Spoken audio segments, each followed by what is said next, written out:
আপনাদের মধ্যে প্রত্যেকেই লাইফে একবার হলেও ট্রেন জার্নি অবশ্যই করেছেন, আর সেগুলো সবই ছিল normal ট্রেনই।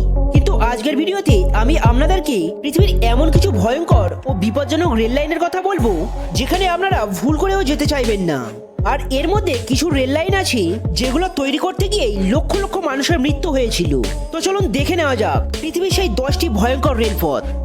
Number 10, train to the clouds. আর্জেন্টিনাতে অবস্থিত এই রেল লাইনটি পৃথিবীর সব থেকে ভয়ানক রেল লাইনগুলির মধ্যে একটি।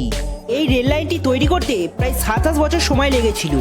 এটা ভূপৃষ্ঠ থেকে প্রায় 4220 মিটার উঁচুতে অবস্থিত, আর মাটি থেকে এতটা উঁচুতে হবার কারণে এখান দিয়ে যাত্রা করার সময় যাত্রীদের দীর্ঘশ্বাস ছুটে যায়। এই ট্রেনটি 21টি সুড়ঙ্গ ও 29টি পোলের উপর দিয়ে যাত্রা করে, আর এই রেল লাইনটি উত্তর পশ্চিম আর্জেন্টিনাকে চিলির সাথে যুক্ত করেছে।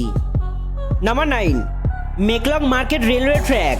বন্ধুরা, এই ট্রেনটি যাত্রীদের জন্য খুবই সুরক্ষিত, কিন্তু বাইরে থাকা মানুষদের জন্য এটি মোটেও সুরক্ষিত নয়। থাইল্যান্ডের মেকলং রেল স্টেশনের পাশে শহরের সবথেকে বড় সবজি মার্কেটটি বসে।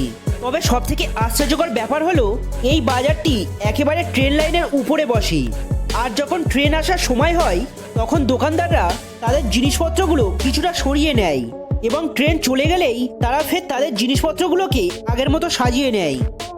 Number 8, death railway track. বন্ধুরা, এই রেল লাইনটি ব্যানপং থাইল্যান্ড থেকে সরাসরি বর্মা পর্যন্ত যাত্রা করে। এখানকার ঘন জঙ্গল, রুক্ষ ভূখণ্ড এবং নিচে থাকা জলাশয় এই রেল লাইনটিকে খুবই ভয়ানক করে তুলেছে। এই রেল লাইনটিকে দ্য ডেথ রেলওয়ে ট্র্যাক বলা হয়, কারণ এই রেল লাইনটি নির্মাণ করতে গিয়ে প্রায় 1 লক্ষেরও বেশি শ্রমিকের মৃত্যু হয়েছিল। দ্বিতীয় বিশ্বযুদ্ধের সময় জাপান এই রেল লাইনটিকে তৈরি করেছিল। থাইল্যান্ড, চীন, ইন্দোনেশিয়া, বর্মা এবং সিঙ্গাপুর সহ এশিয়ার বিভিন্ন দেশ থেকে 1,80,000 কর্মী ও 60,000 যুদ্ধবন্দীকে এই রেল লাইন নির্মাণের কাজে লাগানো হয়েছিল। Number 7, devil nose railway track. এই ট্রেনটি ইকুয়েডরের এলাউসি ও সিলাম্বের মধ্যে এন্ডিজ মাউন্টেনের ওপর দিয়ে যাতায়াত করে। 1905 সালে তৈরি করা এই রেল লাইনটি ইঞ্জিনিয়ারিং এর একটা প্রশংসনীয় উদাহরণ। এই লাইনের একদিকে উঁচু পাহাড় তো আর একদিকে গভীর খাদ, যেটা দেখে যাত্রীদের জীবন হাতে চলে আসার মতো অবস্থা হয়ে যায়। এই রেল লাইনটা এতটাই সরু যে এটা তৈরি করতে গিয়ে বহু মানুষ পাহাড় থেকে পড়ে গিয়ে মারা গিয়েছিল, আর তাই জন্য এটাকে শয়তানের নাক বলা হয়। এই ট্র্যাকের টার্নিংগুলো এতটাই শার্প যে সারাক্ষণ ট্রেনগুলো লাইনচ্যুত হয়ে যাওয়ার ভয় থাকে। যদি আপনি অ্যাডভেঞ্চার করতে ভালোবাসেন তাহলে আপনার অবশ্যই এখানে একবার যাওয়া উচিত। Number 6, Indian W railway track. আমেরিকার এই রেল লাইনটি পৃথিবীর অন্যান্য রেল লাইন থেকে সম্পূর্ণ আলাদা। এই রেল লাইনটি সমান না হওয়ার কারণে এর ওপর দিয়ে যখন ট্রেনগুলো যায় তখন তা দেখে মনে হয় যেন ট্রেনগুলো ড্যান্স করতে করতে যাচ্ছে। আর এই রেল লাইনটি অসমান হওয়ার কারণে এটাকে খুবই বিপজ্জনক মানা হয়। Number 5, Rameswaram railway track. আপনারা এতক্ষণ পৃথিবীর অন্যান্য দেশের ভয়ঙ্কর রেলপথগুলিকে দেখেছেন, কিন্তু এখন যেটা দেখাতে চলেছি সেটা হলো ভারতের সবচেয়ে ভয়ঙ্কর রেলপথ। দক্ষিণ ভারতে অবস্থিত এই রেল লাইনটি তামিলনাড়ুর রামেশ্বরমকে পাম্বান দ্বীপের সাথে যুক্ত করেছে, আর তাই জন্যই এই ব্রিজটির আর এক নাম হলো পাম্বান ব্রিজ। এই ব্রিজের উপর দিয়ে যখন ট্রেনগুলি যাতায়াত করে তখন ট্রেনের ভিতরে থাকা যাত্রীরা শুধুমাত্র জল আর জল দেখতে পায়, আর যখন সমুদ্রের বড় বড় ঢেউগুলো এই ব্রিজের উপর আছড়ে পড়ে তখন ট্রেনে বসে থাকা যাত্রীদের প্রায় শ্বাস বন্ধ হয়ে যায়। Number 4, Wuppertal suspension railway. জার্মানির এই ট্রেনটি দেখতে খুবই অদ্ভুত লাগে। এর সিস্টেমটা অন্যান্য রেল লাইনের থেকে সম্পূর্ণ আলাদা। এখানে ট্রেনগুলো ট্রেন লাইনের উপর দিয়ে নয়, বরং ট্রেন লাইনের নিচে দিয়ে যায়। এই ট্রেনের মাধ্যমে প্রতিদিন প্রায় 82,000 মানুষ যাতায়াত করে। তবে এই ট্রেনটি দেখতে যতটা সুন্দর ঠিক ততটাই বিপজ্জনক। 1999 সালে এই ট্রেন লাইনটি ভেঙে নদীতে পড়ে গিয়েছিল এবং এর ফলে 5 জন মারা গিয়েছিল আর 50 জন খুব ভয়ানকভাবে আহত হয়েছিল।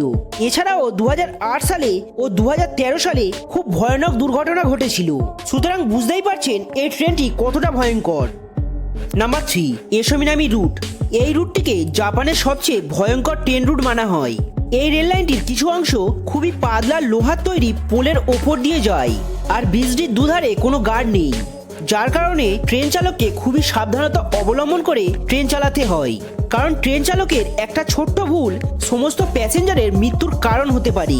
আর বিপদের আশঙ্কা এখানেই শেষ হয়ে যায় না। আগে গিয়ে এই ট্রেনটা এসোমিনামি আগ্নেয়গিরির পাশ দিয়ে ক্রস করে। এসোমিনামি জাপানের সবচেয়ে বড় ও সক্রিয় আগ্নেয়গিরি, আর তাই যাত্রীদের জন্য এটা একটা বিপজ্জনক সংকেত। Number 2, Jakarta railway track. ইন্দোনেশিয়াতে চলতে থাকা এই হাই স্পিড ট্রেনটি জাকার্তাকে বান্দুং শহরের সাথে যুক্ত করেছে। বান্দুং থেকে জাকার্তা পৌঁছতে মাত্র 3 ঘন্টা সময় লাগে, কিন্তু এই 3 ঘন্টা জার্নি আপনাকে রোলার কোস্টার মতো ফিল দেওয়ার জন্য যথেষ্ট। এই জার্নিতে আসল মজাটা তখন শুরু হয় যখন ট্রেনটি ঘন জঙ্গলের মধ্য দিয়ে পাহাড়ের রাস্তায় প্রবেশ করে, কারণ ট্রেন থেকে নিচের দিকে দেখলেই গভীর উপক্রান্তীয় অরণ্য যাত্রীদের শ্বাসরুদ্ধ করে দেয়। Number 1, most crowded train.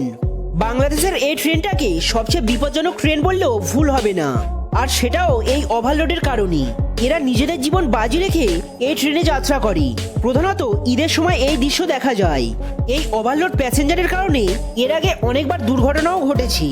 এই ট্রেন লাইনটা পৃথিবীর অন্যান্য লাইনগুলোর মতো এতটা বিপজ্জনক নয়, কিন্তু ট্রেনটা যেভাবে ওভারলোড হয়ে যায় তা অবশ্যই বিপজ্জনক। তো বন্ধুরা, আজকের ভিডিওতে কোন ট্রেন লাইনটি আপনাদের সবচেয়ে বেশি বিপজ্জনক মনে হয়েছে তা অবশ্যই কমেন্ট করে জানাবেন।